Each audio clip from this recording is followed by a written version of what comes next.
Imagine a 9-year-old boy named Yusuf. In the span of a few months, illness claims both of his parents, leaving him entirely orphaned. When tragedy strikes a community, the initial reaction is usually charity. Neighbors offer extra bread or spare clothes. But human empathy often has a strict expiration date.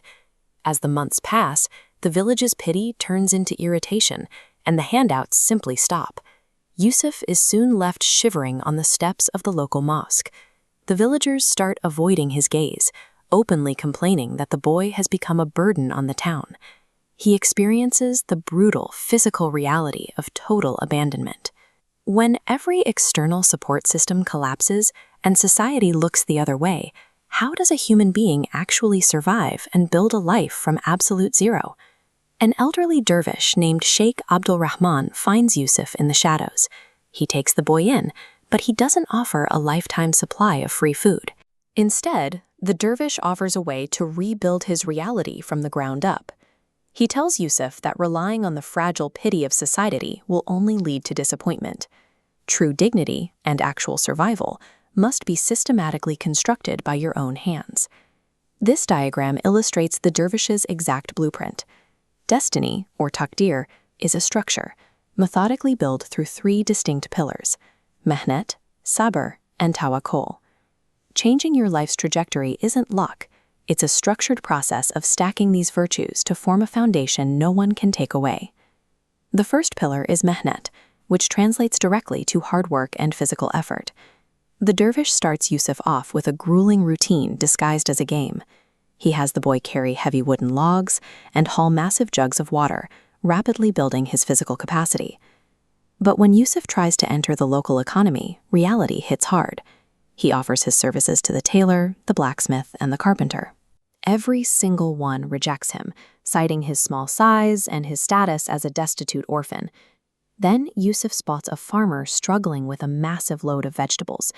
Instead of asking for a job, Yusuf steps up and forces his small frame to lift a weight meant for an adult, carrying it all the way to the market. The farmer is stunned.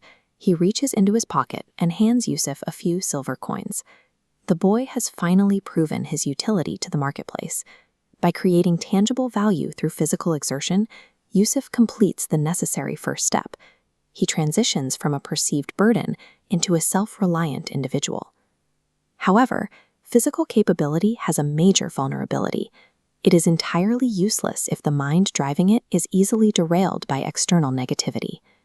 Even as Yusuf works grueling hours, the villagers don't applaud him. They continue to mock him from the sidelines, calling his efforts pathetic and predicting he'll never amount to anything more than a beggar. This introduces the second pillar, sabr, meaning patience and emotional control. The dervish warns Yusuf that reacting to these insults with anger will actively destroy the progress he's making. Yusuf applies the rule perfectly by weaponizing silence. He lets his accumulating strength, his new skills, and his deepening character answer the critics, refusing to waste a single ounce of energy arguing back. Sabr acts as an emotional shield. It protects the fragile gains generated by hard work from being sabotaged by the cruelty and skepticism of the surrounding society. Years pass, and an inevitable test arrives. The elderly dervish falls severely ill, his body rapidly failing inside their crumbling, leaky mud hut. The roles suddenly reverse. Yusuf realizes he must graduate from a student to a provider. He vows to work even harder to gather the resources to build his mentor a real, weatherproof home. But before Yusuf can finish acquiring the skills and the funds, the dervish passes away. The one person who believed in Yusuf is gone, leaving him completely alone in the dark. This is where the final pillar activates, tawakkul, absolute faith and trust in a higher power.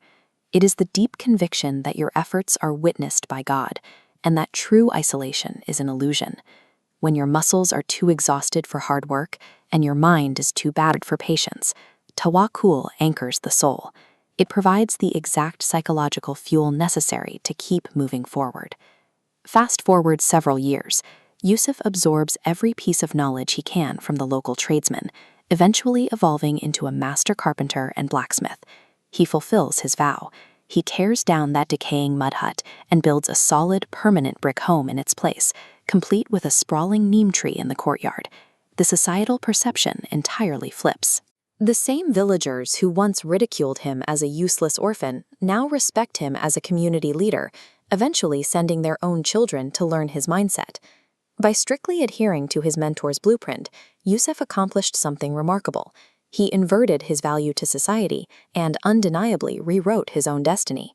We cannot control the sudden tragedies of life, and we certainly cannot control the cruelty of society, but we have absolute control over our response mechanics.